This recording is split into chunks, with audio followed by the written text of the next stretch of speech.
The Velocity Online Racing League packs its bags, leaves from Indianapolis, and tonight arrives in Italy. Welcome to Imola. It's going to be our 10th race of the season, and a 42-lap Grand Prix awaits in VOR competition as we head back to Italy. This time around, going to be a special trip, and it's one that we've been wanting to make for a while. It is going to be our first stop this season at the Autodromo Internazionale Enzo e Dino Ferrari, and we're just moments away from our race. Feature event coming very, very soon. Qualifying is on the way, and we welcome you back live on FTN. I'm David Troitz, joined tonight by Gary Godso, and with qualifying on the move, 8 minutes and 20 seconds in tonight's session, and just about every driver from top to bottom taking qualifying laps and getting set up for tonight's action. Gary, we've returned again to the road courses after what has to be our most important race of the season,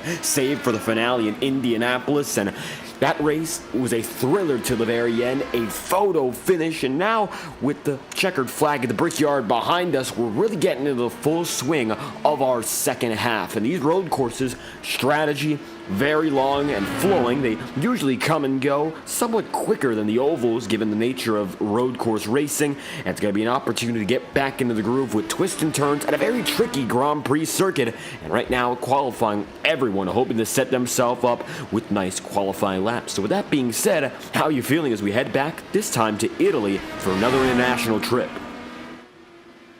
Yeah, it's interesting. Welcome everybody, and thanks for having me again. It's interesting that we are back here in Italy. Of course, we'll ultimately bring up the conversation of has Ferrari ever been an IndyCar? We'll talk about that here later. But of course, this is the showplace of the Tifosi, and a lot of drivers like this track. Very much a driver's track. Very flowing, long straights separated by some chicanes thrown in there. And really about one or two tight corners, really, for passing. But we got a modest-sized field here today. We know this is one of Julian's favorite tracks, so we can keep a watch on Julian as well. We got the point situation to always be aware of. But these drivers in this small field, this is going to be more of a... probably a lot closer to what if Formula One looked like IndyCar. This is what the race would kind of look like in terms of field size and how they're going to race here. I don't see a lot of traffic. I don't see a lot of side-by-side racing. I see a lot of single file here. I see a lot of pit strategy. And I see a lot of guys just kind of capitalizing on people's mistakes to get that position. So it is a driver's track, though, and I'm glad to be here. I'm glad that we are here, and that we're going to have fun. This should be a pretty quick race. Again, as you mentioned, we're not going to have, unless there's something disastrous out there, any really full-course yellows. So I expect it to be all action here for the next 90 minutes or so. Right now, when it comes to the drivers at the top of the board, Patrick Zovazzi so far succeeding with the provisional pole in the hands of the number 17. Zovazzi was third in our practice charts, only behind Julian, as you mentioned, and Bruno Miranda. Going to talk more about Bruno Miranda. Saw him racing earlier this week, and it was a road course as well. Always quick at these circuits, and he is currently our championship leader. That being said, he's one of the many drivers to look out for. Julian looking for a nice run as well, and the rest of the field, so far, 7 drivers have taken the time. Cedric Holmbohm has gone around 4 times so far, but it is an open qualifying session. Drivers racing around each other, so they don't have to worry about a specific limit. So it's going to be a little bit different here, as it usually is at these road circuits, because you're not only working with track, you're working with the drivers. And after about a month away from the twists and turns, last time I think we saw these tracks was at Road America and Road Atlanta, mind you, both of those circuits. Now that we've taken it back after a break, I think drivers are still getting used to working throughout a field, trying to find the right space to get away. Miranda is running alone right now and still looking to jump to the top. Zilvazzi is going to lead the way over rookie Jacob Olszewski, who is going to be 47 thousandths back currently. Nice first-timer showing up at the top of the charts. Yeah, the road course aces are going to have to make a lot of what's left of the season if they hope to capitalize on their expertise, being the aces here on the twisty and turny tracks, because we only have one more after this, and it's we go to Japan and Suzuka. The rest of the second half of the season is all ovals. which will definitely go to the advantage of those oval meisters in these cars. So if you are a road course guy and you're not much of an oval guy, your chances are running out here in this league, and you got to capitalize today, and you got to capitalize here in about a month from now at Suzuka. So for those who are definitely looking to capitalize on twists and turns, it's a big opportunity tonight. And so far, we're seeing some of the very familiar names at the top of the board. And Miranda Zilvazzi now going to be second, but Julian jumps up to position number 2. And practice order, very reminiscent of our current qualifying lineup. Julian right now going to be with a 125.096. Miranda broke into the 124s that time by fastest and only lap set for Miranda, and a 124.96 going to be good for provisional pole. Should be able to hold on there up in front. We do have 2 rookies tonight. Make that 3 for the season. Lucas Santos in number 62, Aldrin Jose in the 19, and Jacob Olszewski in the number 81 as well. So we do have some newcomers who are going to get used to the track tonight alongside our veteran group. Pedro Blebel, the number 88, is going to be nearly into the sand trap there, going to avoid some drivers slowing down. That in particular looked to be Alexander Bonney. And now Bonney going to be in the grass as Pedro makes it by. 11 of 15 have taken a time so far, so the majority of the field will be lined up on time, waiting still on Eric Mercado, Gary Lovern, and Liam O'Sullivan right now. So still waiting for some quick drivers, and if they want to come on the track, it's best they do so now, because every lap is going to be a minimum of about 125. Pole position is in the 124s right now, so if anyone's going to catch Miranda, they've got to go at least a tenth and a half faster than where Julian is to this point. So yeah, I believe Liam is going to have a EOL, so he has a qualifying ban for this one, so we will not be seeing any laps from him. Just checking on race control, pit lane violations, penalty points. Okay, so we got 4 qualifying bans for this week. Gary Lovern has a qualifying ban. Jonas Weber, I do not think is in the lineup, has a quali ban. Liam O'Sullivan has a quali ban. And Jesper Orman, who got a big penalty from last week, is serving that right now. He got himself a qualifying ban, a 1-race suspension, and 5 penalty points added to his record for his dive under the pit entry line at Indianapolis to protect his win. If you might remember, when he was coming to the checkered flag, I yelled he pulled a Newgarden, and that's what he was doing. He was protecting the inside and went too low on the racetrack after drivers were warned in the race notes and in the pre-race meeting not to go down there to mirror what the real-life IndyCar rule will be this May in Indianapolis. And coming to the checkered flag, Jesper did do that, and unfortunately he's going to pay for it. He got the win, he got the milk, he got the glory, but he's going to pay for it big time by having to miss this race.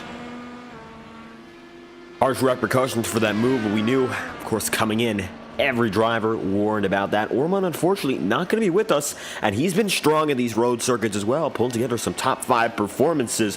A shame that he will not be with us for this event. Bruno Miranda extending the qualifying lead he has. Pedro Blebel going to jump up into 3rd with a 125.141.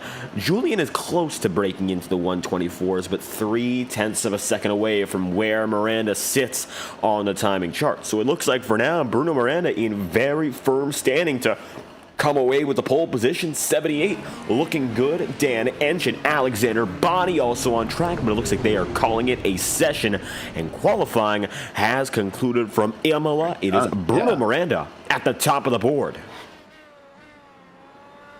Yeah, that's great for him. He has himself a 46-point lead over Julian in the points coming into this race. But we talked about how some of these road aces only have two really advantages to go, this race and Japan to go.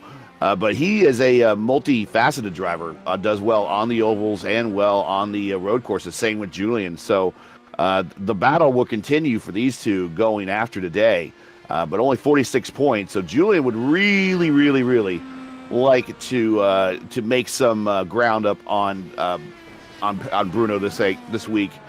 Because Bruno, we know, is strong just about every place he goes.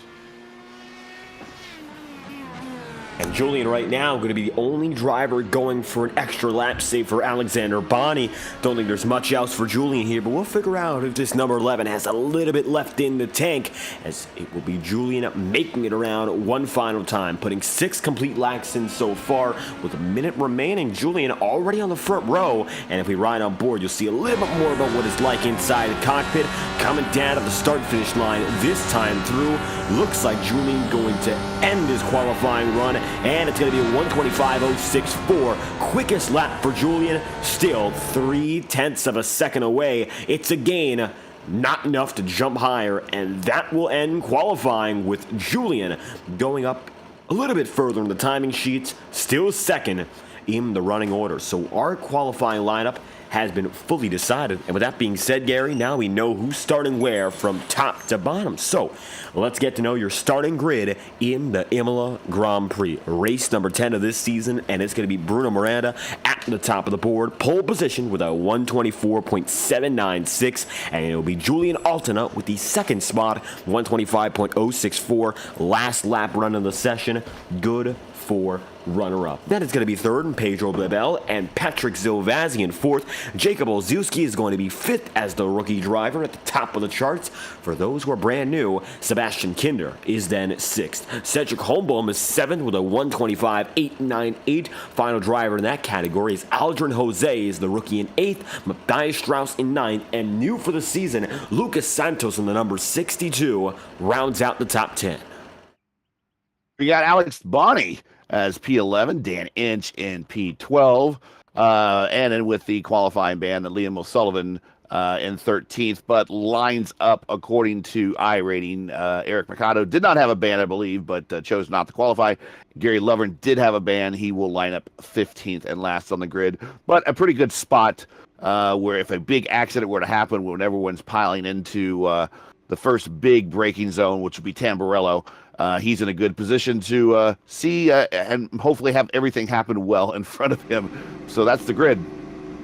And right now our grid is in formation. It's going to be a very short pace lap, going to be about halfway through the track, so not going to see the entirety of that lap. I don't think we're going to have as much trouble with the fuel as a result. 42 laps on the day, expecting to see 2-lap strategy. Fuel window is about 14 laps, 15 if you can push it for fuel savings, so drivers do have about a third of the race each time by, and they'll have to look out for every lap, especially given the fact there are not expected to be any of those full course yellows, which sometimes we see in the oval circuits. Haven't seen him here on the road track. So Bruno Miranda going to get away here with Julian Altena, and we're going to look inside the cockpits right now to see who's saving and who is not. Looks like Bruno going to be in first gear, Julian in sixth, so a little bit of a change in attitude already. That could mean a difference here, given this is the longest lap of the race, even if it's not going to be at full speed throughout the full circuit. Yeah, I believe we're getting the we're going to get the partial lap. So they're coming here around Ravazza in that area, and then they're coming into Bassa here, which is this little dog leg right at the start finish or the pit entry. And here we go. Bruno's on it already. We're green flag. Miranda gets the jump, back on the way, international racing. It is the Imola Grand Prix, and already Bruno Miranda gets a wide jump over the rest of the field. Second going to be Julian, taking it wide through Bassa, as you mentioned here. Going to be our first of many curves. Overall, we have ourselves designated 18 turns as we came out of Ravazza to get this race going. Now it's going to be into the Tamburello, and Bruno is going to hold the inside line. Good to get out of the second corner, and it's a quick move up. Now Julian going to be fully behind, and Bruno Miranda has control. Julian spinning! Oh, Julian around, and I think he had contact with Savazzi. Oh, and Julian in pieces. I think he might have had contact with Blybell, actually, his own teammate.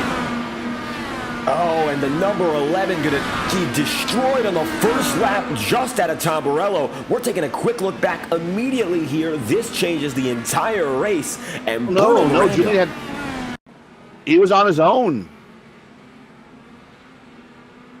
And he was all on his own when that happened.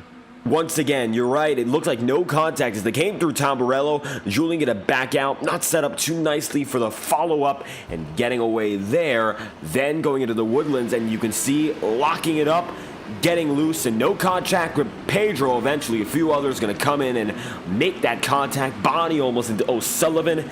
And, of course, no full course yellow, but Julian's race going to be in shambles after that one. It's the first incident of the day, and now we find ourselves going with Miranda in first. Pedro Babel is now in second, and Jacob Ozuski is in third.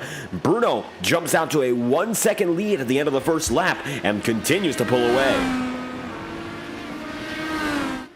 Yeah, Julian, he's going to be hot. He's already in the pit. Holbloom hit him as well. Not Holbloom's fault. It's just a racing deal there. Cold tires, trying to race hard, and lit him up when you were coming around the corner. So there's a fuel map that you can help kind of alleviate that issue. But Julian's a real pro, and if you're drive these cars long enough, you tend not to use those fuel map aids, but what it would be either fuel map 6 or 7 that you can dial into that will really alleviate wheel spin on a hard acceleration out of a corner. And he probably was at engine map 1, which a lot of these guys are. The regular drivers of the car are going to be in engine map 1. But if you have cold tires and they just happen to lose adhesion when you really mash it when you're on fuel map 1, that's what happens. And went around. I feel bad for Julian because I knew he was excited coming into this race, and he was looking to make some ground up on Bruno. Bruno now is probably pretty excited that we're already in the opening stage of this race, not even a large percentage of the way through, and one of his key rivals, for the most part, is eliminated. We still have a long way to go. We'll see how Julian recovers. Maybe he gets some strategy, but he has a long way to go, and as I say, not a lot of time to get there. And now a battle's going to brew for the new drivers. Looking for second, it's going to be Pedro Blebel, and now Jacob Ozuski is hot on his heels. The rookie already up into third, looking for a podium on debut, and not a bad place to go through the Tamburello, as they're now going to be just about a car length behind. And Jacob going to get a run high, now going to try to slingshot right around the Villeneuve, and it's almost going to work. They're still side by side here, Gary, and already a fierce battle up ahead. Looks like Jacob eventually gets by and going to make a quick move in. Just like that, going to be Jacob Ozuski into second. Pedro Bebel is into third, and the rest of the field is still very, very tight here. You go back to Zilvazzi, Strauss, Santos, Kinder, Jose, and Liam O'Sullivan. All these drivers who are still relatively well connected, fighting each other. It's a little bit further spread, but they are still within tenths one another right now. So you're looking at Aldrin Jose in between Kinder and O'Sullivan. The gaps are tight in the early going, and we got to also keep an eye out for that push to pass, with the exception of the drivers between second to sixth. Everyone is on 10 push to passes besides Julian. Julian, one lap down, used one originally, and that might have caused the trouble with a little more power. Sliding in, and eventually to our first incident, Cedric Holmboom also going to retire. So 4 laps in, we've seen our action. We've seen now everyone settling in nicely. The battles up next might revolve around Lucas Santos, as it looks like Bruno Miranda on a bit of a slow lap as well. All the while, Santos is close, and Miranda is in big trouble now. The gap is 4/10 of a second. Not sure what's going on, but yeah, all of a sudden, unless he missed the spot, I'm not sure, but all of a sudden, Jacob is right there, and I'm going to assume by his last name that he, it says he's from Club Eastern European, so I'm going to assume that he is one of my Polish brothers, and he is all over the Brazilian Storm at the moment. He is, Jacob, making his first race here in the league, has a lot to prove.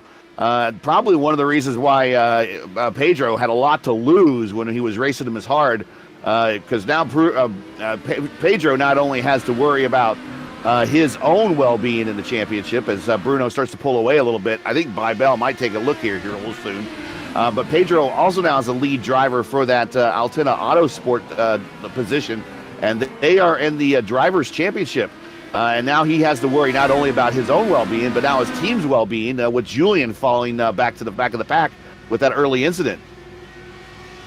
And right now, Jacob making up that time. It's going to be a 0.6 of a second gap. Matthew Brewer, thank you for stopping by. Looks like right now the 81 about as close as he's been in that modern racing Prince IR18. So everyone up in the front of the field is going to be in the alternate compound, with the exception of Pedro Blibel. Pedro runs in third right now in the primary compound, and the only other exception you're going to find in the top 10 is Sebastian Kinder. Compound swap is mandatory today, so keep that in mind. Every driver is going to have to swap to the primaries or alternates, whichever they did not start on, as the race goes on. We're about a third of the way into our first pit run, and this stint is going to go up to about lap 15. As you can see now, Lucas Santos putting the pressure down on Matthias Strauss, up to very high there, up into the grass nearly for Santos. He keeps it together, and Strauss only 0.3 of a second of wiggle room if he were to make a mistake. Santos racing Strauss hard. Take a look to the inside. Strauss did a little bit of a fade on him to kind of block. Those guys are racing really hard. Good racing all the way around. With a field this size, kind of worry about everyone getting strung out, and then really the battles will be few and far between. But right now we got a lot of battles. Still a little early though, 5 laps into this thing. But this battle back here for 5th, 6th, 7th, 8th, they're all right together. You can throw a blanket over them. Coming now into the front straightaway, their final corner, they make it through right out of Rivazza. It's going to be Lucas Santos looking low, and maybe an opportunity through Tamarello. Yep, Santos got it. That's the move into 5th, and a quick move in for the 62. Another Rocket rookie, Lucas Santos, in the 62. First race this season, and he's now inside the top 5. Matthias Strauss moves back into 6th. It's Kinder and Aldrin Jose still very close to one another. This bundle right behind Strauss and Santos have been as tight as ever, and Liam O'Sullivan now looking low on the High Rock vodka machine. Yeah. Quick move for Sullivan in the 8th. Yeah, Sullivan definitely wants to get past these guys and try to engage those that are really challenging him most in the points. Liam noticed he started on the reds. I figured a lot of those guys that would be doing that had the quali band starting from the back will be on the prime tires, but he's chosen to go with the reds. Lucas, good to see him in the league. He's been in the community for a while. He's no stranger to these cars, showing it right here in 5th spot. Even though he has a rookie next to the name, it's not a rookie in terms of how he is in the car. He's been around in the community for a while. But Bruno looks like whatever mistake he made a little bit earlier to get Jacob really close to him has recovered and has now pulled out to about a second lead over Jacob, and another second or so back to Pedro. Miranda recovering pretty well, as you mentioned there. We were wondering perhaps a little bit of damage to the tires the way he was sliding around. He lost 4 seconds in 1 lap, which would cost him the lead again. He hasn't built as much a lead, but the foundation is still there to keep on gaining. So for Miranda, maybe taking it just a bit easier, but he's by no means going slow. That time by looked to be his quickest with a 1:26.671. So Bruno Miranda still picking it up more and more. Not by any means going to give in here. However, he does not have the quickest lap in the session so far. That goes to Jacob, as now Aldrin Jose side by side with Sebastian Kinder. It looks like Kinder makes the move, and it's going to be the number 19 now on the back foot, trying to chase him down once again. Quick move there for Kinder as they go side by side. Now coming to the final sector of the circuit again. We'll see whether or not Jose can make that spot back up. But another position dropped now from 8th on the grid to 9th overall. Liam O'Sullivan, he's made 5 spots up today, the biggest of anyone so far. Maybe looking for a 6th. Yep, he'll get it. That's Lucas Santos around.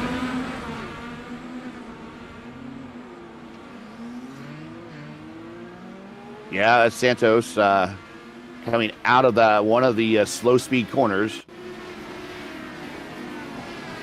Getting on the acceleration really hard, back in, comes around. Fortunately, he's going to have to now recover and make up all that lost ground.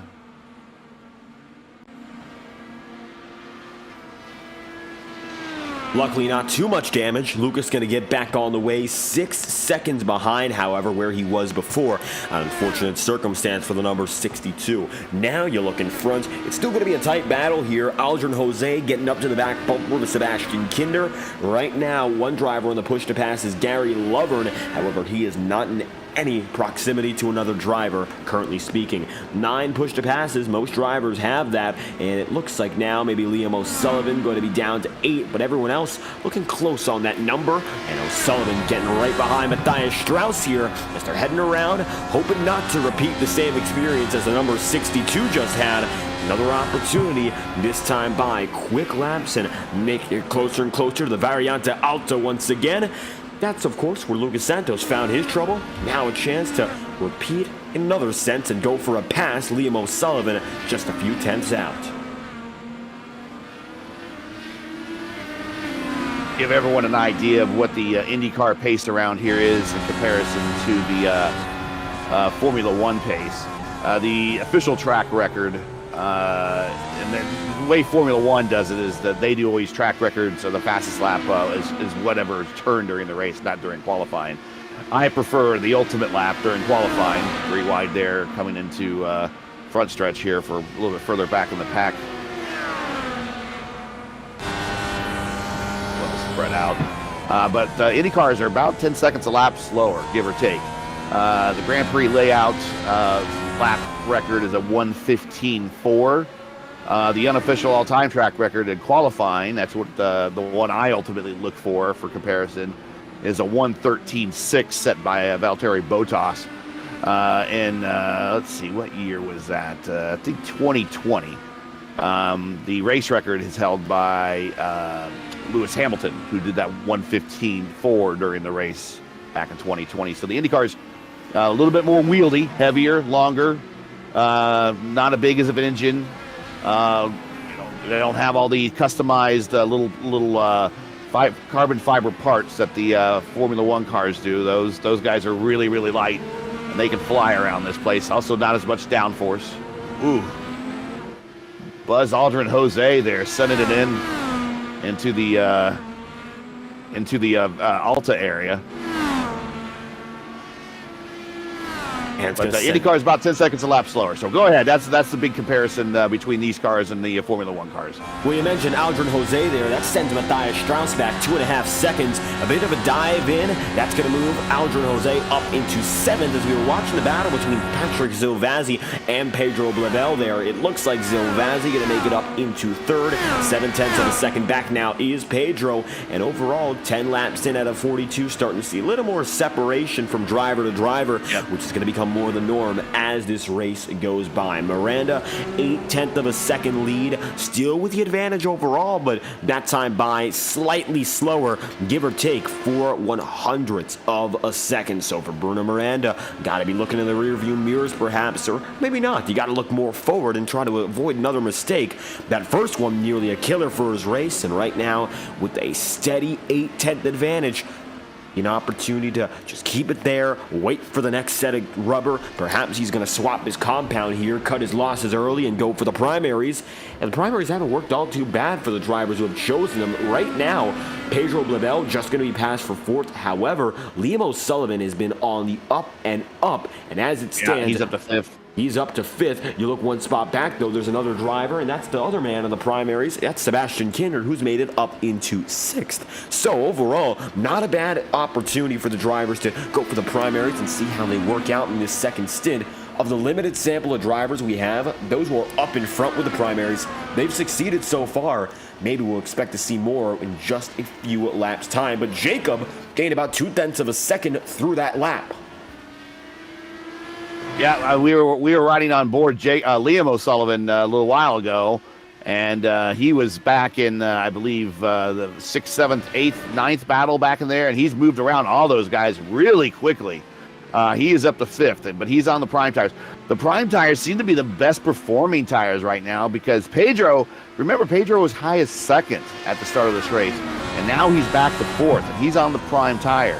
The only one that seemed to make and it's marginal to say that he's made any gains with the prime tire, it's Kinder, because Kinder's exactly where he started. He's just kind of held station. So I'm surprised that the Reds have gone as long as they have and has performed as well as they have this late into the run. I expected, I remember seeing some previous races here and other leagues that we broadcasted, like the FIS or even the IndyCar Open Series, and the Reds did not last as long. Track temps are only 90 degrees here, so that's a pretty moderate temperature. And the air temperature is pretty moderate at 72.9, so 73 degrees. And that's all Fahrenheit. Sorry, folks. I only deal with freedom units. Sorry, I don't deal with the Celsius units. But the big deal there is that because the track's not as hot as it normally is in some of the other times that we've been here in IndyCar races that we broadcast, the red tires are lasting longer. The Reds really only have to hold up for 2 or 3 more laps here. Bruno Miranda once again get a gain and make it 1.2 as the advantage for the lead.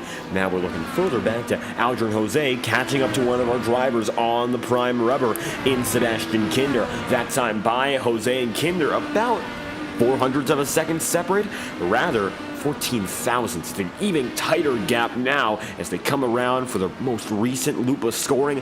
Right now, Adrian Jose, despite some deep sends and some aggressive racing, has made the race work pretty well, losing a few spots in a battle about 5 laps back, up into 7th again, has gained 1 spot so far, would love to take a second, but Seb Kinder not going to make it easy. Right now, Kinder running his own pace at a 127, most drivers in the 127 bracket, and Bruno Miranda looks like he just ran his fastest lap of the entire race. That's a 126.3. That is the quickest in the entire race session. That is the purple lap. Yeah, that is the purple lap. That is a 126.3. The previous purple lap was Jacob at a 126.6, so 0.3 faster. That's pretty significant. And this late into the run, which means he's light on fuel, or lighter on fuel, but he's been saving those red tires apparently this whole time. Maybe kind of what he was doing when he lost a lot of ground early on when we started getting excited about what's going on with Bruno. I think maybe he was just trying to adjust his pace and then maybe adjusted too much to the negative side. He kind of found where the sweet spot that he wanted to turn laps in terms of times, been hitting it. And as the run goes on, the car gets lighter. He all of a sudden, those times start coming up because he's been saving his tires. Maybe that's what he was doing. We'll see. But Jacob has not, regained any of that lost space there as the storm continues to pull away. One man who pulls into pit road is Gary Lovern. Pit cycle is on its way. Lap 12 coming to 13. Very early. So Lovern going to make it in as the earliest of anyone here. And he's going to try to go for some longer stints thereafter. So one man is in. Nobody else in the field opting to go through that time by, including Dan Ench. And it looks like he's going to keep going from behind Lovern's position. So we got one driver who makes it in, the first of the day so far. I would expect maybe these drivers going to hold on a lap or 2 longer. Gary goes in first. We'll see if it works out for him. That's a huge undercut when nobody else has opted to do it. And bad news for Julian on the points front. I think he's opted to go ahead and park it for the day, and he is going to finish up the day in 14th. So a big point day for Bruno. So another reason for Bruno that necessarily that if Jacob gets in a position where he can start racing Bruno, there's a lot more on the line for Bruno to lose now than for Jacob, being that this is Jacob's first race. He doesn't have any skin in the game in the championship, so to speak. Bruno just wants to bring this car home in good shape on the podium, and he's looking for a great points day. When we talk about points, also the team championship standing, Altona Autosport right now running 13th and 14th if you excuse Pedro Blabel, which is hard to do. Pedro having a great run up there in the top 5, but otherwise, Pedro holding fort, Gary and Julian at 13th and 14th respectively. So ways to go as Gary Lovern came into pit road. Lucas Santos is out and Alexander Bonney going to follow the 62 in. So that's another bundle of drivers as we make it to lap number 42. Santos, Bonney due to be on the way as well. And now more and more drivers opting to make their way through. Pit road is going to become busier and busier in the coming laps. Bruno Miranda going to come in this time by. Seb Kinder going to give the signal. And it's going to be the big onslaught of drivers here in the top 5 making it through. Everyone is signaling this time by. Let's see if anybody decides to go to that 15th lap, but I'm not sure they're wanting to do that, especially with the at a little added distance there on the pace lap. Yeah, everybody in.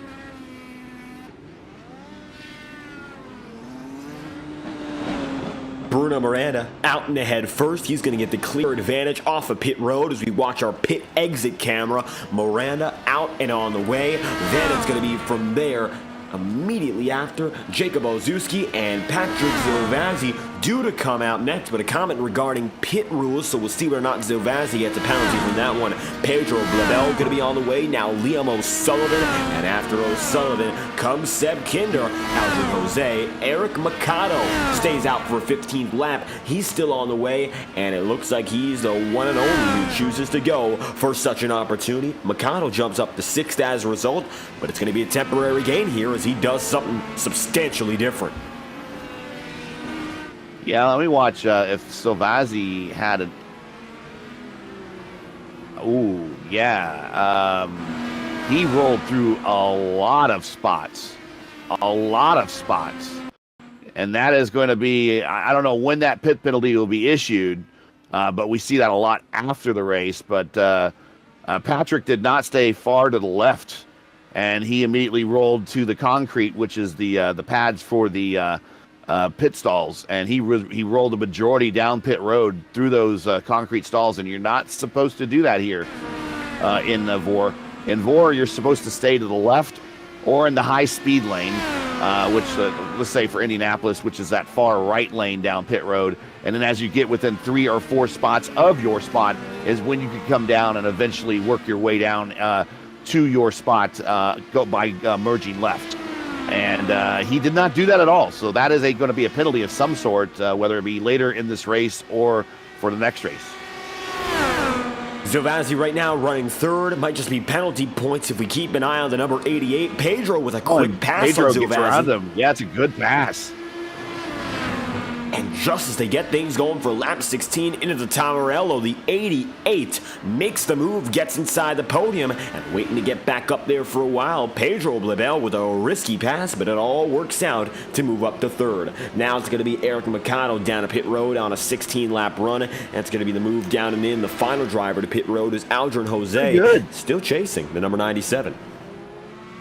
Mercado pretty good for economy run, getting the 16 laps. We figured 15 would be the farthest most would go, and Mercado saving from the get-go goes 16. That's good for him because that's then that gets him into the 32 neighborhood, and then he pits probably for a set of red tires there at the end, and he'll only have 10 laps with a light tank and red tires. It's going to be Olszewski who's in the grass and going to fade back to fourth. So our previous podium contender in his first ever race, he's going to fade back big. Here's a look once again, and he gets mired in the grass. So we're going to take another look from a different angle. Let's go on board right now with the number 81.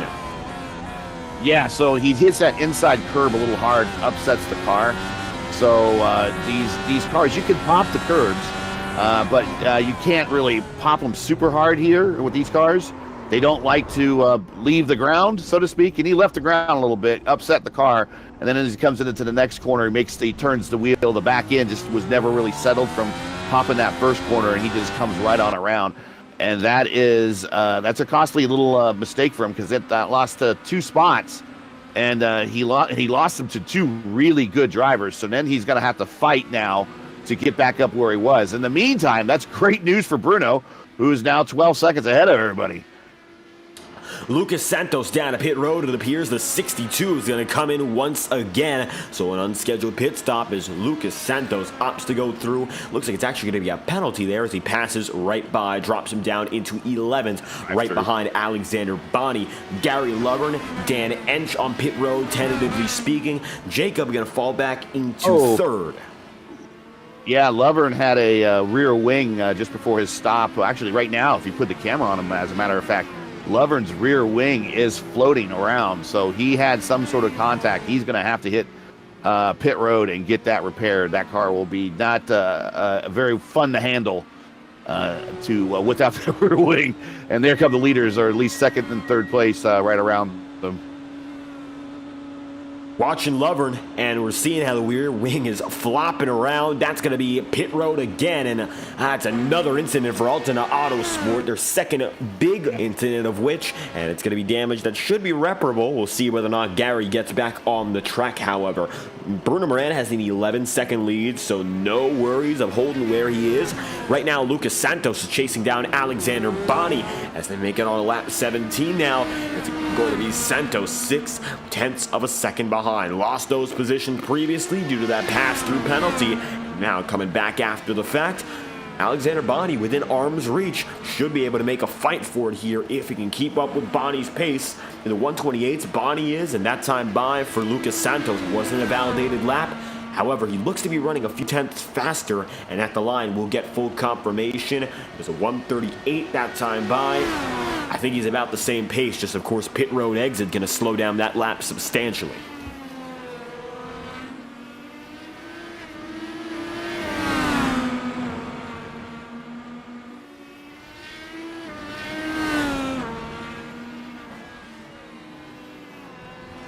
Santos going to now let Boni make a mistake. That's a quick move through it into the grass. The number 18 will go. So Alexander Boni now going to be 11th, and that's going to be a quick pass for Lucas Santos, already having 0.8 of a second advantage. Nice move there for Lucas Santos up into the top 10. And going to be a little bit of a recovery after what was a disheartening circumstance regarding, of course, a pit road penalty. We saw a few of them. Zilvazzi might get some penalty points.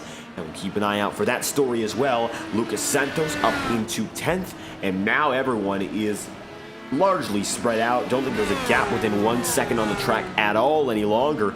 So, everyone's getting locked in for the rest of this stint. Second stint we're in, and we're going to have 2 pit stops. We've already had 1. Next should be the final for everyone in the field. And now we're going to look at Liam O'Sullivan. O'Sullivan is beginning to gain on Jacob Ozuski. It looks like gap of 1 second flat now. That time by, Liam was about a full second quicker relative to Jacob. I think that number 81 is in trouble after that brief incident. The tires look to be damaged. And for Jacob, that time by, he is now on the primaries. So he's one of the drivers who did the compound swap. Not good to see because those primaries, they get worn out quick in regards to the scuffs and whatnot, and the 81 experiencing it substantially now. The gap has been halved within this past half lap. Yeah, Liam's got to be asking himself, without the quali band, where would he be on the racetrack right now in terms of position-wise? He is up 9 spots, and he is challenging here now for the bottom step of the podium against Jacob here. And once he gets around him, he'll be up on that podium, and then at some point he's going to ask himself, where would I be if I just had a regular starting spot in this race? Would I be challenging Bruno right now? Maybe I would have the lead over Bruno.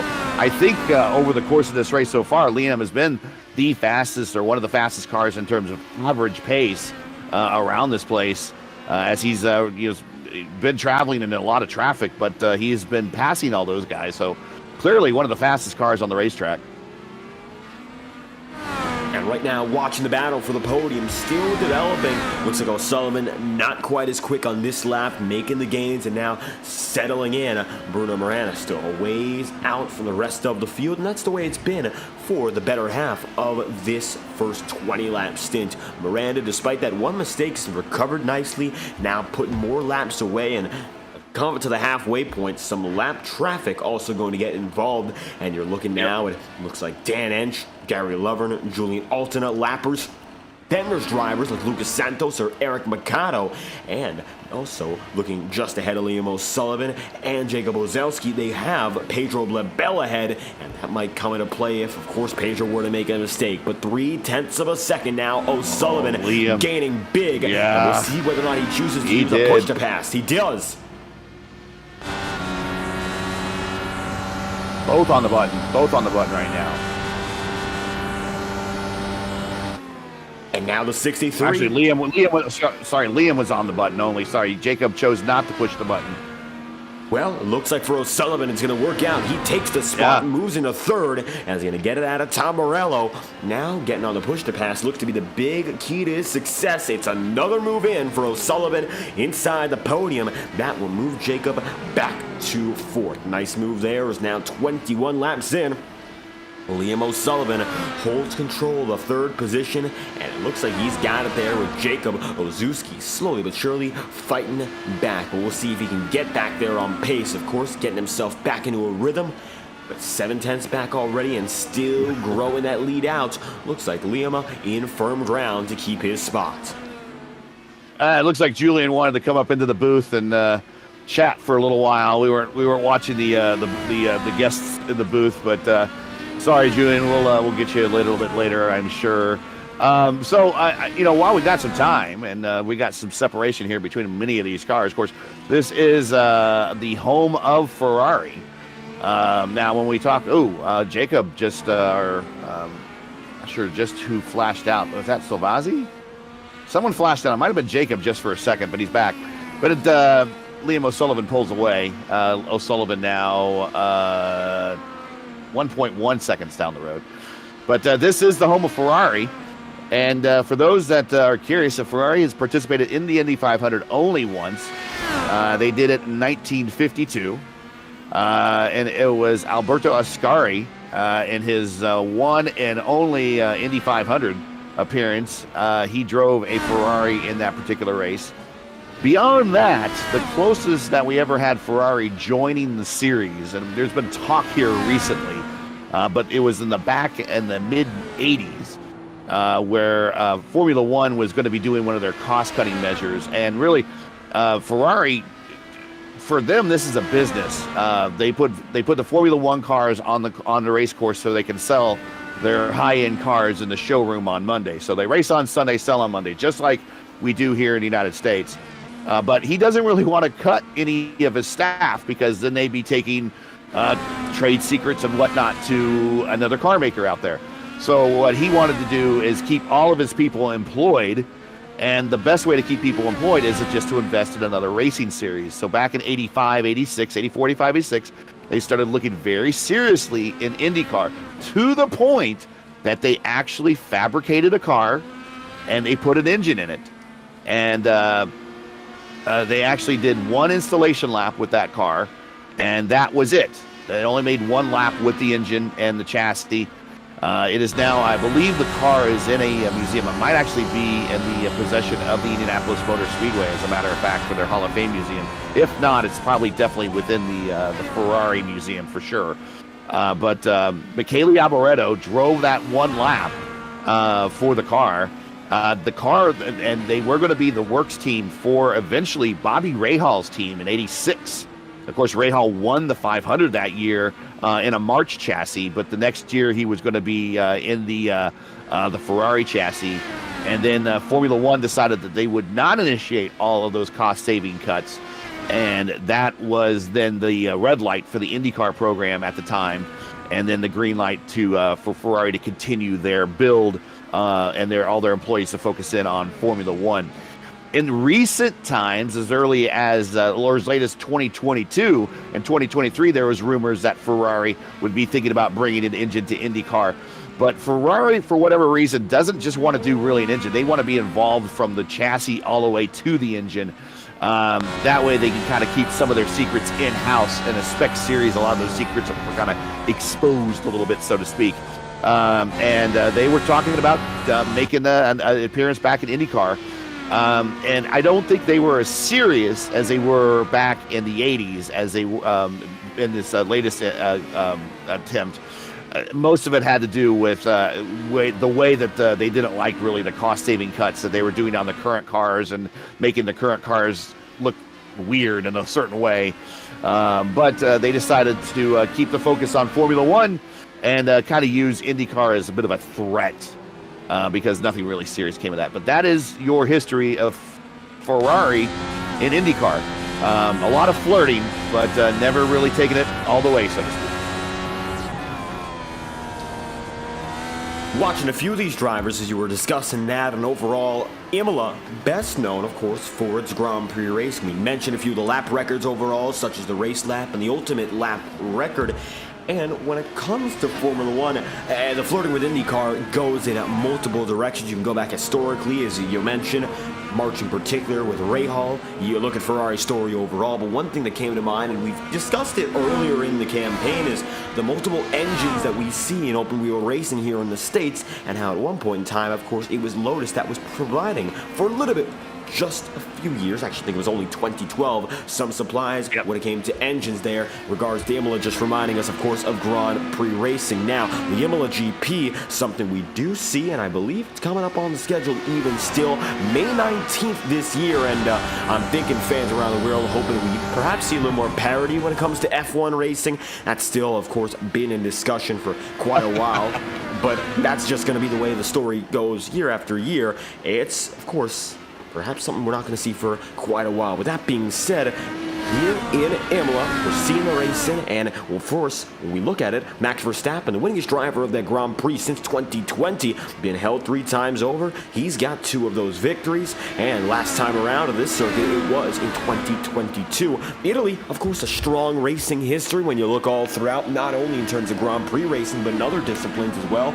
And Ferrari is a manufacturer, but Imola getting a little bit more of a chance in the limelight as of recent, and hopefully going to give us a good race. Of course, been around now for 81 years. First holding racing in 1983, or rather, now it's going to be 71 years. 50s, not quite in the 8-decade realm just yet. And previously, if we look before the Emilia-Romagna Grand Prix, 1980 was, of course, the Italian Grand Prix, which looks to have had 1 stop at this circuit previously. Otherwise, seeing Monza for the majority of its existence. So maybe running as the sort of backup in regards to its historical significance in Grand Prix racing, but still very, very well regarded circuit. And so far, 26 laps in, I'll tell you this much, we're starting to see some battles come together once again. Jacob Ozuski and Liam O'Sullivan are starting to gain on Pedro Babel, and we give ourselves a few laps to discuss the history here, but it looks like now some racing going to be coming at you a little bit closer, and Jacob, he is making time on O'Sullivan. It looks like Liam a little more aggressive with the Reds previously, but the primary coming in, lasting longer. Now going to be the advantage in the favor of the number 81. Yeah, good to see this group getting together here. Get to see a little racing.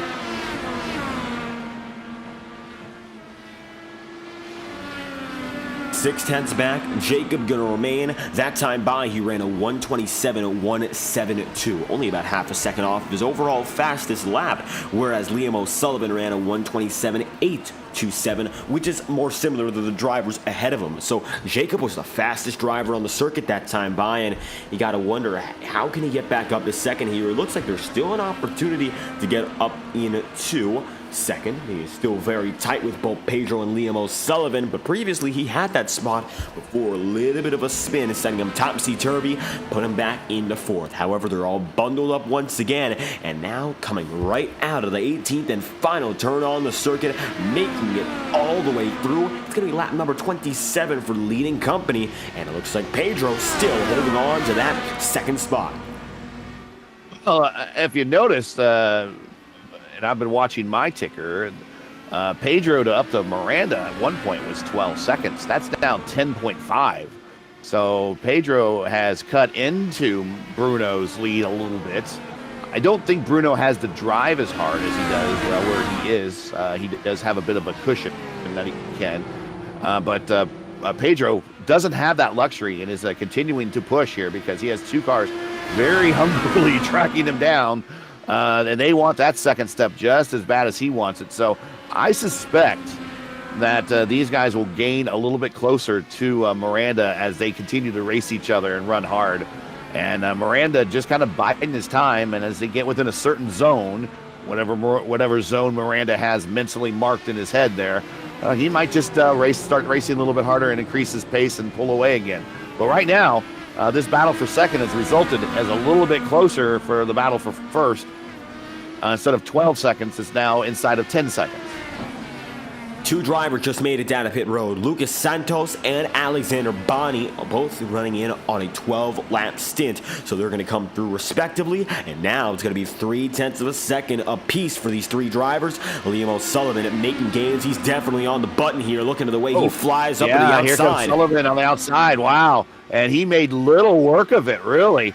So now we're going to see Liam's ultimate speed now. He has no other cars in front of him other than the leader, and this is his chance to really show his ultimate speed now, as he's gotten around every other traffic that he's encountered. So the next guy's the next guy's the leader. So we'll see how badly this traffic has been holding him up. But like I said, he's been the fastest race car. Jacob going to spin again, the 81 around for the second time. Going to be a weak half spin, and he's now going to fade back into fifth. All of that work. And then the clutches. Yeah, and then the clutches of, well, that's Santos. He's a lap down, but he definitely lost the position to Silvassi. Yeah, and like you said, all of that work gone in just a heartbeat. Oh, and for Jacob, it's got to be the worst possible circumstance, losing so much of that ground, just tenths of a second away from maybe making a pass. Looks like the same spin as what Julian had to start the race. However, nobody else going to catch a piece of that number 81, so Jacob gets on the way again. He's been very quick today, but it looks like another issue and no other contact going to initiate it, so he's falling off the train. Now Pedro Blabel going to come in with Liam O'Sullivan. They'll come in on a 13-lap run. Bruno Miranda opts to stay out. He's out. The rest of the field is going in. I mean, there's going to be some very well-worn alternate tires from Pedro, so he needs to make sure, hit all his marks, try to push as hard as he can on this lap. Pit road going to be coming out of Tosa now. Occupied by just about everyone, and you're going to look at everyone making their way through. Now it's Liam O'Sullivan getting the exit off, so O'Sullivan will be the leading driver out of pit road on this run. Then Pedro just behind Patrick Silvazzi and Jacob Ozuski going to be coming together. Matthias Strauss in the mix. Bruno Miranda now with a 40-second lead. And it might be cut short, of course, given the fact that being on pit road is about 35, 36 seconds. Then the entry and exit, which you have to account for. So let's see what Miranda can do here. Now he's going to be the driver who stays long. He's a bit of the anomaly while everyone else decides to go early. It's now in the hands of Bruno Miranda. We'll see what he's capable of in these coming laps. Zuzki, is back to 6 now as a result of just a slow pit stop and also making mistakes on the track. Strauss got around him and has put some distance there. Silvazzi has put some additional distance there. Pit road times, O'Sullivan 9.1 seconds in the box. Pedro 8.9, Silvazzi 8.8, Strauss 9.6, and then Jacob at 9.4. So he had one of the longer stops there, and that cost him a little bit. I'm wondering, I don't know Jacob's familiarity with the car. I don't know how much practice he's done with the car, but I do know those that practice and run this car on a regular basis know where to make up that time on pit road, and also just kind of avoid those little incidents of lighting up the rear tires on corner exits on slow speed corners. And I'm wondering if maybe that it's just the lack of experience in the car might have caused that. I'd be curious to see if he gets some more seat time in these cars, how good he's going to be, because I think he has a lot of promise. One final driver to make it through, Matthias Strauss on a 15-lap run. He just barely makes it to the end at his 15th lap. And just like that, pit cycle is all but entirely completed. Pedro Blabel coming back up on Liam O'Sullivan. And now both drivers are on the reds.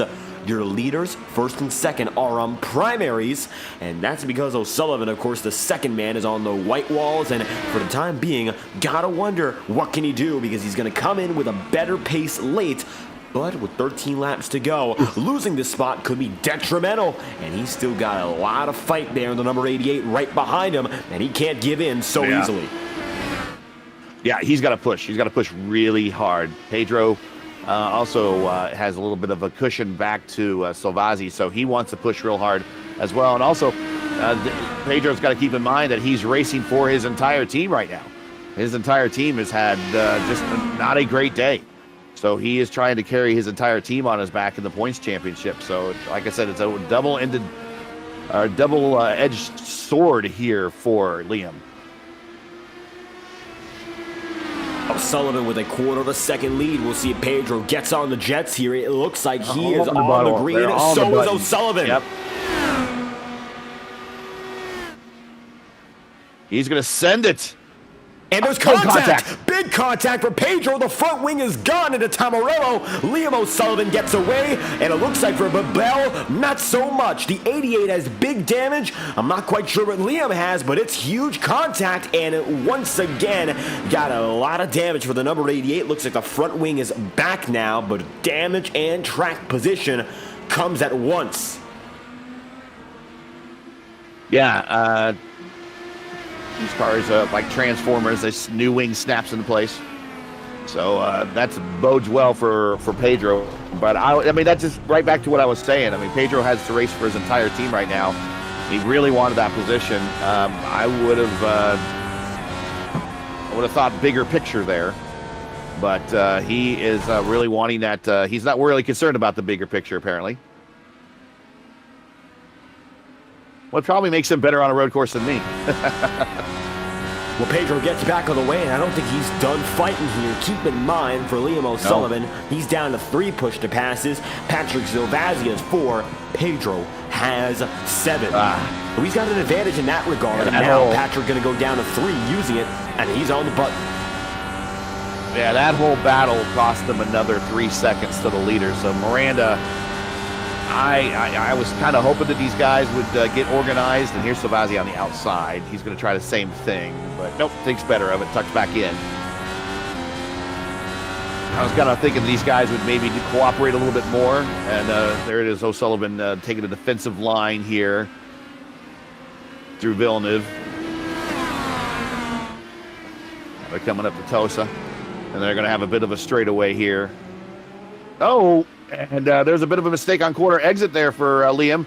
A little bit of a wheel spin. He caught it, but that's going to open the door for Savazzi. And Savazzi works his way through without the A to push to pass. Right, that goes back to what I was talking about in the pre-race show about making the mistakes. Even that's Pedro how now drivers are going to capitalize a lot today. And it's tight. Pedro now back in it. So I was kind of hoping these guys would get organized and kind of, Patrick's popping those curves. Careful, we don't want to do what Jacob did earlier in the race. But these guys, I was hoping they'd get organized so they can cut into Pedro a little bit, and we might have a race for the lead here that would pan out. But I don't think it's going to happen. I think really all Miranda has to do these next 10 laps is comfortably cruise, hit his marks, don't make any mistakes, and this race is his. I don't want to jinx him or anything, but I don't really see these guys being able to reel that deficit in any. And then for now, if they reel any of the deficit in, it's because Bruno lits them.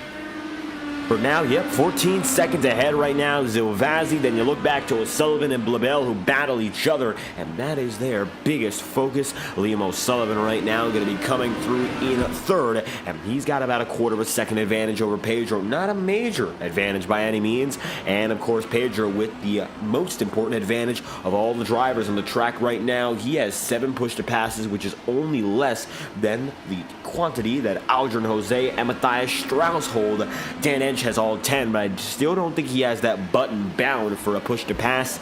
Maybe we're going to have to tell him about that in the coming races here, as he's not yet used a push to pass all season long, it appears. Now, it's going to be a gap of 5/10 for Lucas Santos and Eric Mercado at the same time, and it looks like another battle beginning to develop in the back half of the field. This is for 9th. The final spot in the lead lap is 10th, and currently Santos, few tenths of a second behind, finds himself in that position. Eric Mercado inside the single digits, but only just with 9 laps remaining here, or 34 laps through.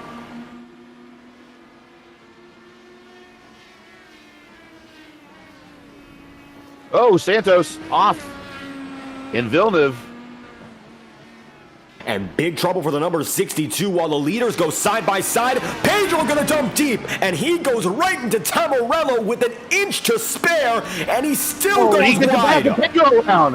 Pedro around. Oh, and double trouble. The number 88 thought he had a move. He did, but setting up for Tamarello with such a dangerous maneuver, it does not work out. Here's a look again. My, oh my, the 88. He had an opportunity, he took it, but I think he took it one step too far. Watch on board this time with Pedro. Yeah, he full sent it. I think it surprised Liam a little bit. He wanted that position bad, so you full send it like that.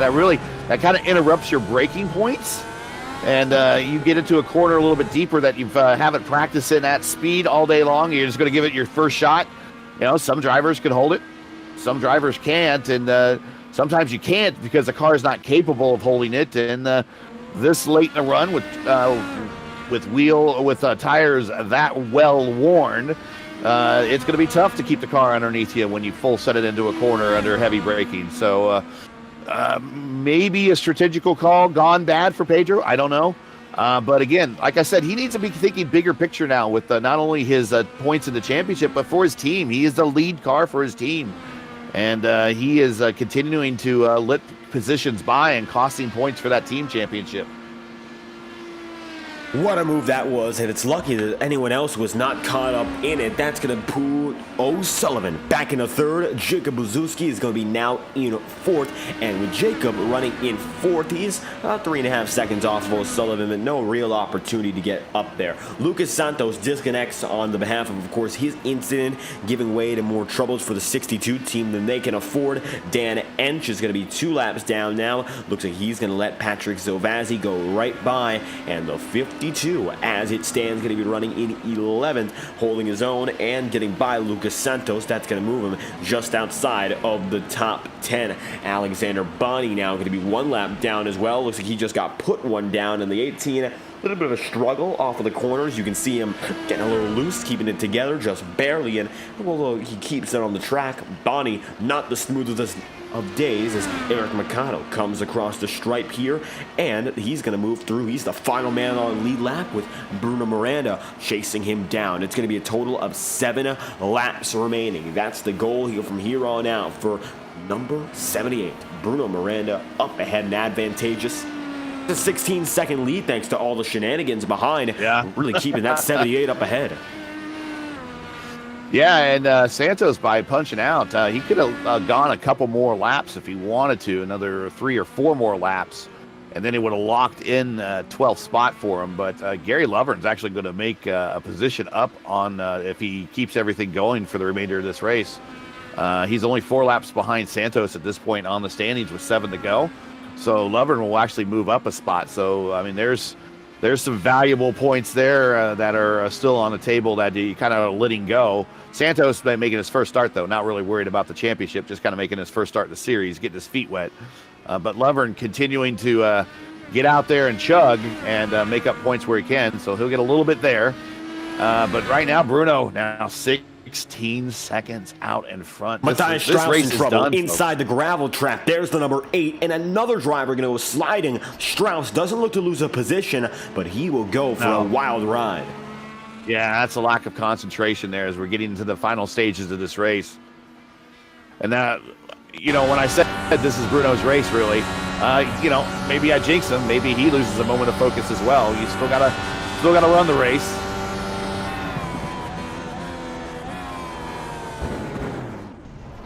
That's why we race on asphalt and not on cardboard, because on paper, really, Bruno has this race won. For Tamarello, that's the tricky part for Matthias Strauss, and looks like he hits the curves bad. He gets on the way. He's still in 8th here, mind you, but just not enough to keep things going all right as we look back ahead. Yeah, for Bruno Miranda, we've seen how good he is at these road courses, and I think I was going to talk about his earlier races this week. On Wednesday, he went out to the Long Beach Street Circuit for a 50-odd lap event in Long Beach. It was a great race in California. However, not a great race for Miranda. He was the man who got into the lead on the first lap. He started in 2nd. He jumped out to a quick start. This was on ABN eSports on Wednesday night, mind you, and when Miranda got the lead, there was a caution. So everyone gets reorganized, and Miranda leads on the way out of the first restart. He gets up to about a 3-second advantage, and he disconnects from the server. And that ends his race. That's the only thing that's been stopping Miranda as of recent. Those connection troubles have not persisted tonight. However, it looks like for the 78, if there's anything, it's going to be those technical issues, which we've seen for some drivers this season. However, I think Bruno's in really good standing now without any concern as he comes across the line again. 5 laps to go, and Gary Lovern goes down to pit road again. I think he could pull away maybe 1 spot or 2 more if he just keeps going, but puddling out around the track has just been such a struggle for that 34 car, given all the damage.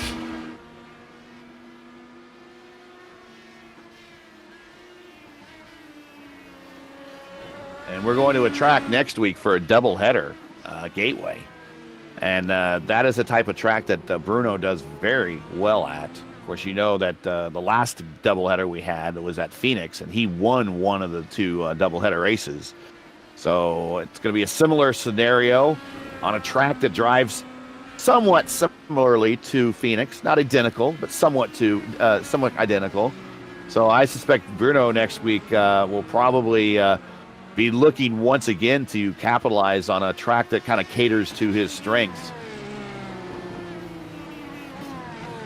I think for a lot of the drivers now, hoping to get back to those ovals here where almost everyone has a real chance to stay at the same pace. Indianapolis was so dense for the majority of that event until the final laps, where it became more about attrition. Up next, Gateway, you've got not 1 but 2 opportunities at that track to do well, so I think a lot of these drivers more excited for what is yet to come. Pedro Blabel now 5 spots away from where he was previously. However, currently, he's going to find himself 2 seconds away from the 5th place in Seb Kinder. He's been gaining slightly, a few tenths every lap. And I think we might see a battle here in the coming laps, the dying moments of this race, because now the gap is under 2 seconds, and Kinder might have to watch out, because for that number 88, there are still 6 push-to-passes in the tank, and Jacob is down to pit road, so the 81 going to go for 1 more pit stop here with 4 laps remaining.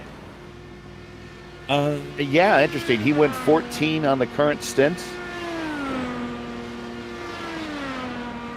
He went 14 on the previous, I think. On this current stint, he's only 9 laps in. I don't know, maybe he might have damage? Could be a penalty here. Yes, it is. He drives right through. Oh. Drive-through penalty. Costly. That helps Pedro a little bit. That gets him up into the top 5. Pedro's not had a great day. He's down. Really, he's down 3 spots from where he started. He's only down 2 right now. Oh, there he goes. He's losing a little bit more time to Seb there on, where is he, on the exit of Toast. I got a little squirrely there. Those tires, those red tires are spent. Just keep the car under. You get the car to the finish now. Seb Kinder's had a great race. He's up 2 spots to 4th. Very quietly, a good race for him.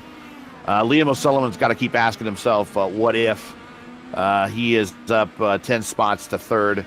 I don't think he's going to catch Salvazzi. Salvazzi has had himself a fairly good race with the exception of what might unfold from pit road penalties.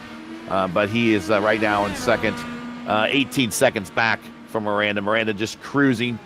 Like I said, next week is going to be another race in Miranda's wheelhouse. And then we get to those super speedways. After that, we go to Texas, where anything can really happen there. I suspect that we'll probably see the return of Jesper Orman for that race. He does very well at Texas. And then the big wild card is IndyCars at Daytona. And boy, there's a history there, I got to tell you. Wait till we get there, though, first. And right now, looking at Pedro getting things going after that brief half spin almost. He's going to lose it again, but he keeps things going. 3.5 seconds behind Seb Kinder. I think that was the nail in the coffin for that fight. Now it's going to all come down to the final 2 laps. Bruno Miranda going to lead us there, and he is in firm standing to make it happen and collect the checkered flag. Our clear championship leader after today. Julian, not the best of runs with that first lap incident, and it looks like ever since then, Bruno has been smooth sailing. Led every lap so far, and he is set to complete the job. 2 laps to go this time by Gary. We have made it down to the popsicle sticks in Imola. Yeah, Bruno on push to pass. Might as well smoke him while you got him, and he's maybe trying to set a personal fast lap here. We'll see. He's got those harder tires on, not the faster of the 2. Apparently has the fuel in the tank. He wants to go ahead and use those last couple pushes. Go right ahead.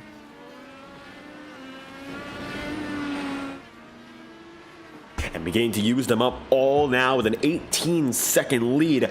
Everyone right now going to be separated by at least 3 seconds to one another. Liam O'Sullivan now running in third. Patrick Zilvazzi inside the podium once again, and looking for what would be his highest finish of the season in second. Looks like Jacob going to be up into sixth after that immediate pit stop, and it's going to be an interesting end to his race. Not a pit stop necessarily, however, a pass through pit road. Still going to hamper his night and going to lose a little more time than he would like, as right now O'Sullivan far enough behind Zilvazzi where I do not believe Patrick is in any trouble. Lucas Santos is now going to lose a position to Gary Lovern, and Gary hits the maximum position he can get tonight at 12th as he's 8 laps down, so that's exactly what he needed.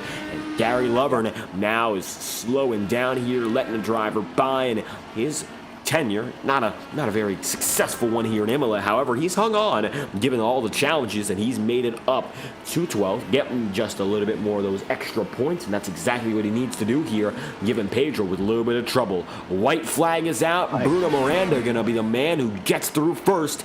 Final lap here in Italy. Well, he and his fans like to call him the Storm. And the Storm rages on here in the series. It's going to extend that lead. It's going to look very strong coming out of this race, coming into a racetrack that I know he's going to do well at on the oval. And we know he's going to do well one more time at for sure at Japan. And then really these super speedways that are on the schedule, Texas, Daytona, California, are all going to be the big equalizers. All he really needs to do is survive those races, and he could be looking at a VOR Series championship. But you got to get to the checkered flag first. But as I said before, the storm rages on here for Bruno Miranda. Going to be another win, and I'm sure he's going to be very happy in this interview coming up. This numbered 78 team has been dominant all throughout the season, making it out of the Alta and through the Rivazza one final time.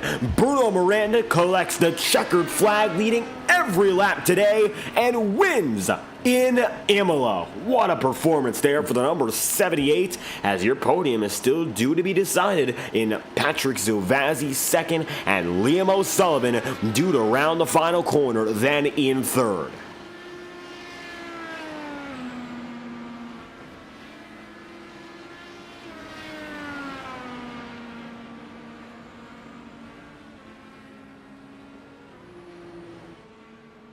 Checkered flag is out. Bruno Miranda gets it done, and just like that, a dominant performance comes to a close. Race results are official at this point, and we're going to take a look from top to bottom as Miranda goes for his cool down lap. At the end of the day, Bruno Miranda will get it done from Patrick Zilvazzi in second, Liam O'Sullivan in third, and then Seb Kinder position number 4. It'll be Pedro Blabel then in fifth, and Jacob Ozuski in sixth, with Aldrin Jose in seventh, and Matthias Strauss 8th, last man on the lead lap. Eric Mercado 1 lap down in 9th, and Dan Ensch to round out the top 10. And then the remainder of the field, Bonnie, Lovern, Santos, Altena, and Holblum make up the remainder of the 15-car field. And that is it here from Imola. Miranda's celebration begins, and you can see him smoking up the pavement here in Italy. What a celebration that is, with a donut, as he's going to spin it around and around until that motor goes. And for good reason. He was dominant, led every lap and every moment of this race, and now time for him to celebrate.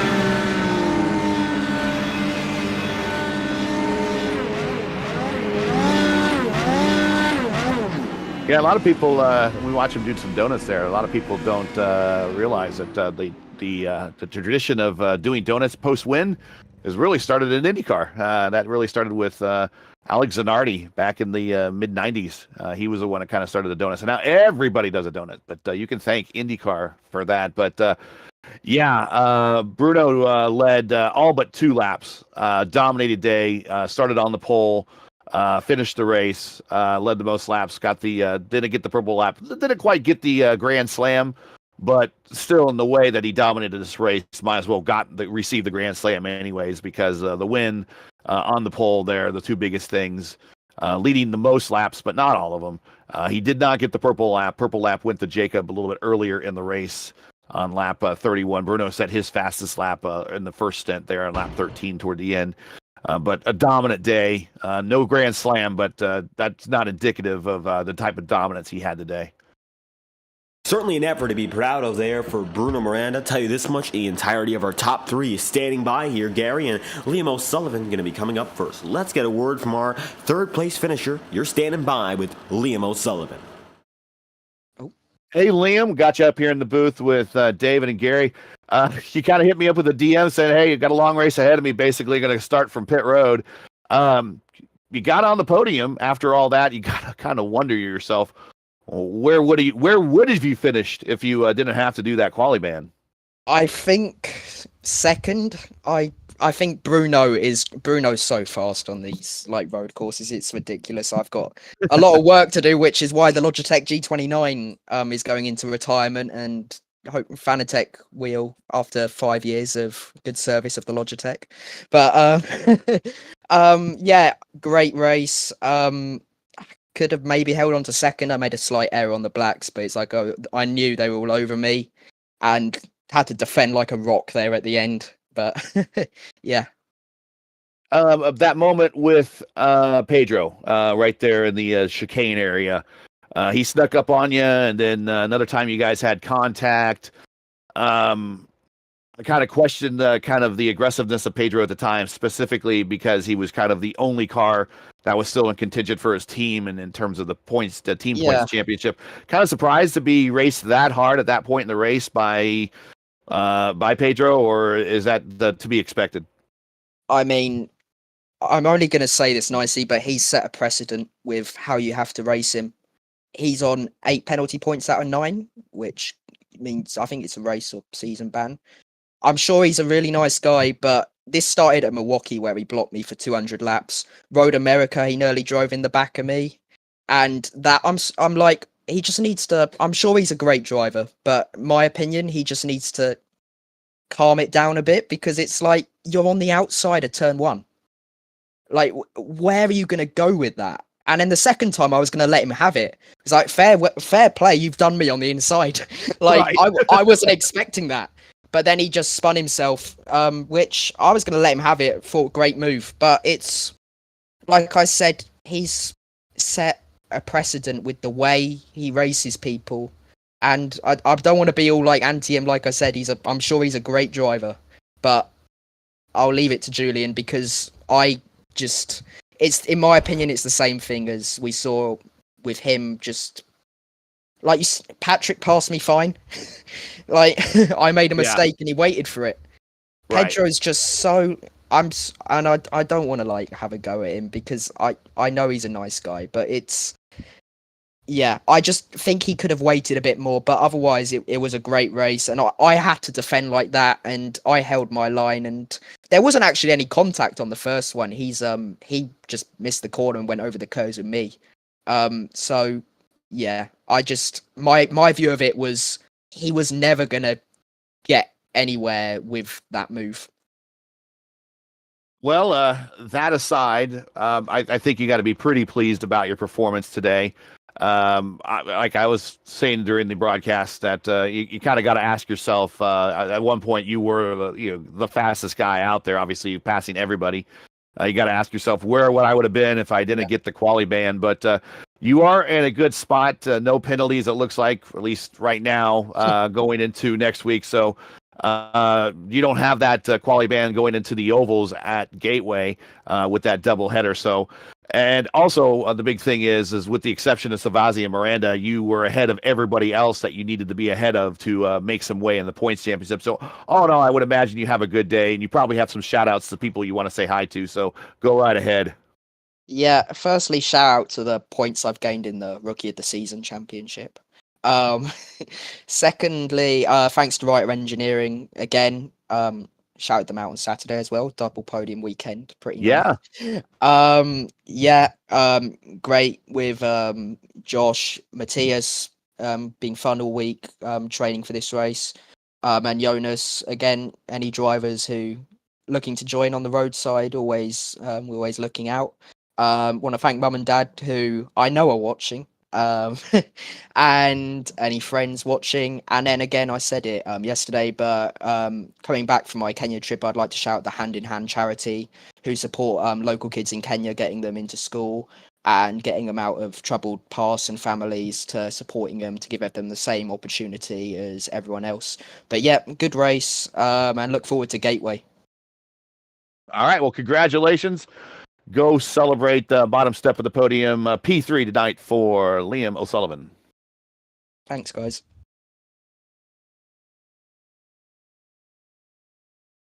With Liam O'Sullivan on the move, the number 63 machine finishing just 5 seconds behind Patrick Zilvazzi. Best finish of the season here for the number 17. Gary, let's get our second place finisher right in the broadcast booth. Hey, Patrick, you're up here with Dave and Gary. Congratulations, man. Your best finish of the season. Really just kept it clean and green for the most part, and capitalized on other people's mistakes and worked your way up to... you had a good starting spot to begin with, but you made up 2 other spots and got up onto that second step. Tell us about your race. Yeah, thank you so much. So quali was okay. Actually, my first run was good enough to do the same lap as I did in practice. So yeah, I'm totally fine with quali. Race was actually pretty rough because I had to avoid Julian in Tosa. So I lost a couple of spots, but then I've passed Matthias and Seb as well. So I was able to go back to P5, I think. Mm-hmm. Then I was catching. Yeah, I was with Pedro actually for the whole length of first stint because of the different tire strategy. Then on the second stint, it went vice versa. So I was on the blacks, he was on the reds. And then I saw Jakub was really, really off pace on the blacks. So I knew that I can capitalize on it. By the way, I had a spin when I think it was Dan who came out of the pits. And I was really offline into turns 1 and 2, and then I had a half spin out in the curb out of 2. So that put me in a really bad situation. But actually, I knew that the last stint was really, really good for me because I knew Liam will be on the blacks. Mm-hmm.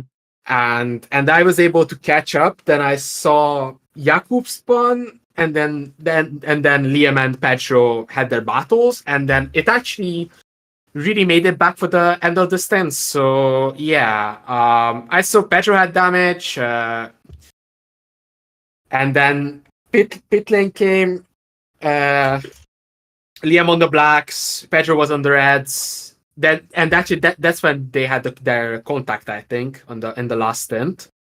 And yeah, as Liam mentioned before, he had a mistake at the exit of Tosa, and I was able to capitalize on it. And then after that, I was just fuel saving. I wasn't at the beginning of the stint. I wasn't sure about if I'm gonna make it on fuel, but yeah, I actually made it on fuel. So yeah. It would have been good if this would have been a bit easier. Like I don't spin and I would have a bigger gap to the guys behind, but it's okay. I got P2. Second podium of the season. Now I need a podium in ovals. Yeah, so, nice little book in there for podiums to get one on the ovals. Man, that is a detailed debrief, man. You must have a great memory. I'm trying. How do you keep note of all this stuff when you're driving? I mean, you got to focus on the racetrack because sometimes in these cars, especially when the tires go off, you're not racing the people around you. You're racing the racetrack. So how do you keep that level of focus, knowing that the strategies of everyone around you, as well as keeping yourself out of the kitty litter, so to speak? I don't know. I knew. So I made sort of notes in my brain about what people will do. Like I knew that, for example, Pedro started on the blacks in the first stint. So I knew that, okay, he will have a disadvantage in the first stint, then he will switch to the reds for the rest of the race. And yeah, Okay. Then actually Seb did the same. So he wasn't actually sure about if it would have been worth to start for him on the blacks, but actually it worked sort of good for him. So, but actually he was really struggling with the fuel saving, by the way. So yeah. But actually I think I sort of paid attention more to the off tracks because yeah, it's pain in this track. So Right. and especially the how the car behaving on the curbs, especially at the outer chicanes. So Oh yes. These cars do not like to pop those curbs. Well, a great finish for you. Got that other podium here for the season for you. I'm sure that's very happy that it has yeah, made you. So, any shout outs anyone want to say hi to? Friends, family, sponsors, loved ones, go right ahead. yeah. Usual. Thank you so much for Team Watson Racing. Thank you, Seb. Yeah. So yeah, I'm hoping for the best, and then we will see. Hopefully I can be a strong contender for like top 10 in points for the end of the season. So yeah, Gateway next. I don't like Gateway, to be honest. So I don't yeah. like Gateway either, and I've won 2 races there. So I maybe haven't you won. have the same luck. I haven't won a single race here yet. So yeah, and I am here for like 3 years or something. So it's about time to change it. Right. Yeah. The drought needs to be over. Well, congratulations. One steps closer to that drought getting closer, getting over with a P2 here at Imola. Congratulations, and we'll see you next week in the Thank you double so header. much. Yeah, thank you so much. Good night. Detailed oriented, man. That's how you do it. But Dave, you got the winner. Bring him on up. Well, we just spoke to Patrick Zovazzi, and for the driver who we've seen time and time again, Bruno Miranda, and these road courses, an inseparable combination of victory after victory. A victory again for the 78 crew, this time in Imola, and it was dominance leading over 40 laps on the day, and from the very beginning, you broke out and took that lead. Bruno, how you feeling with the checkered flag here in Italy? Hi, David. Hi, Garrett. Hi, everyone, to see this broadcast. Thank you very much.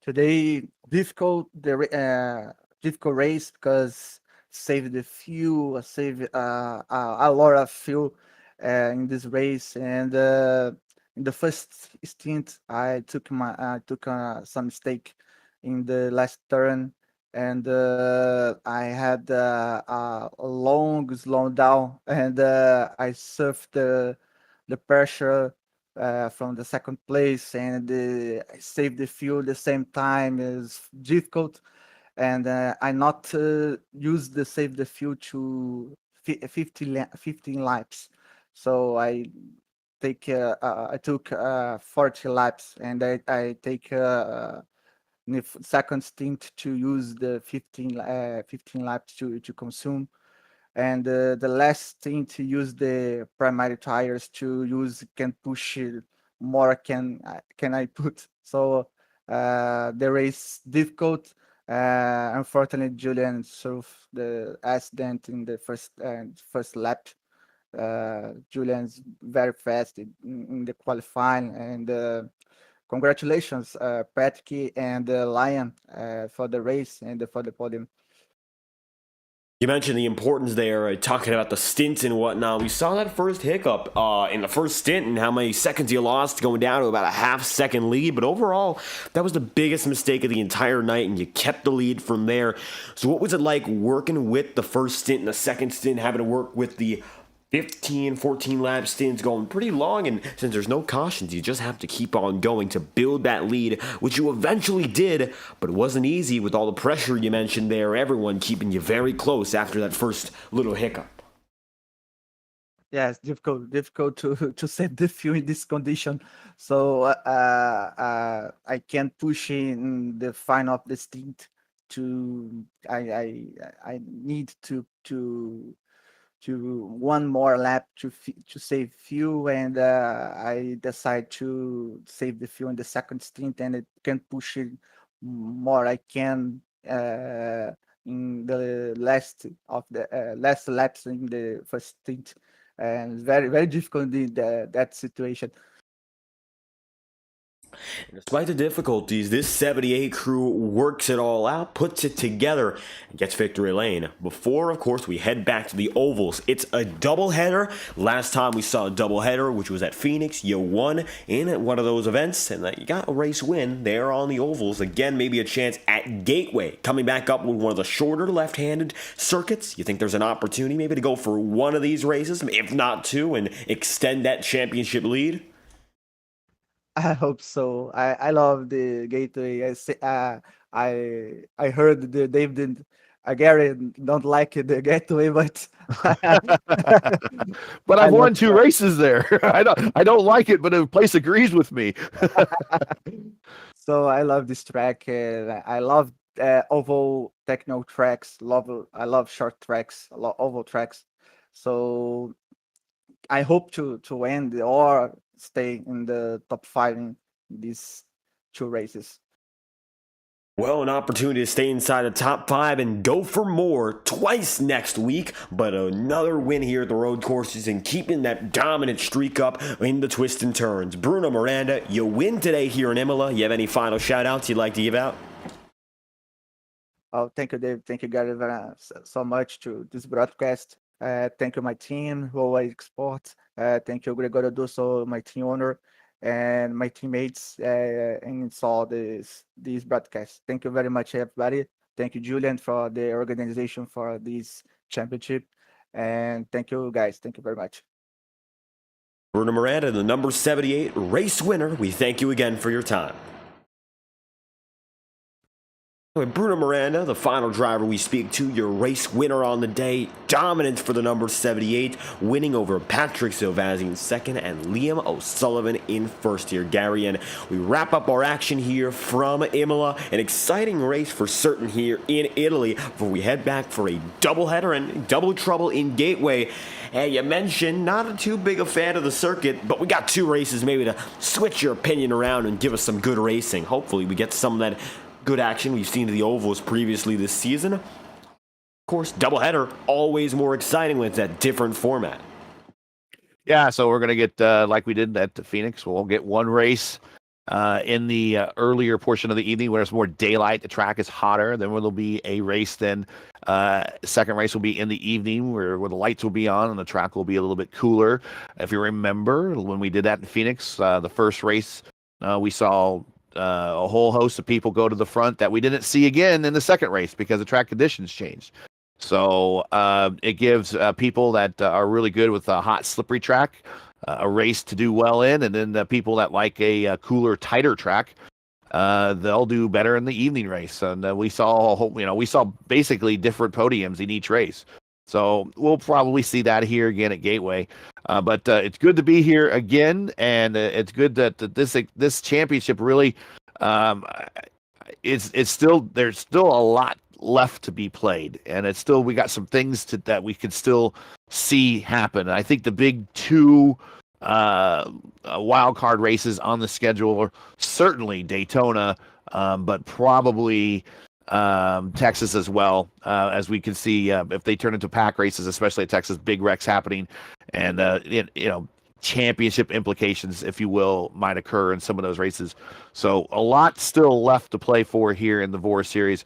Everyone stay tuned, and just because that Bruno did have a dominant race doesn't mean that this rest of this series and season is going to be dominant for him. But man, he sure put a stomping on people today, and that's putting a big statement out there to the rest of the field for the remainder of the second half of this series.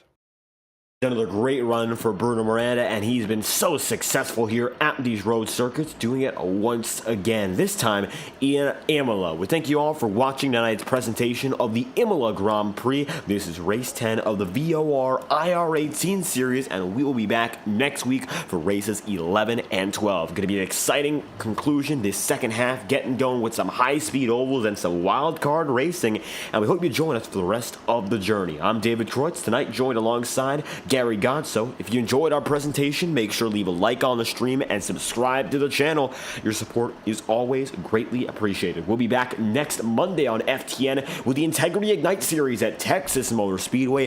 You hope you stay tuned and find out what goes on in the Lone Star State for 120 laps. Thank you for watching tonight's action here from the virtual Imola, and we hope you have a fantastic night.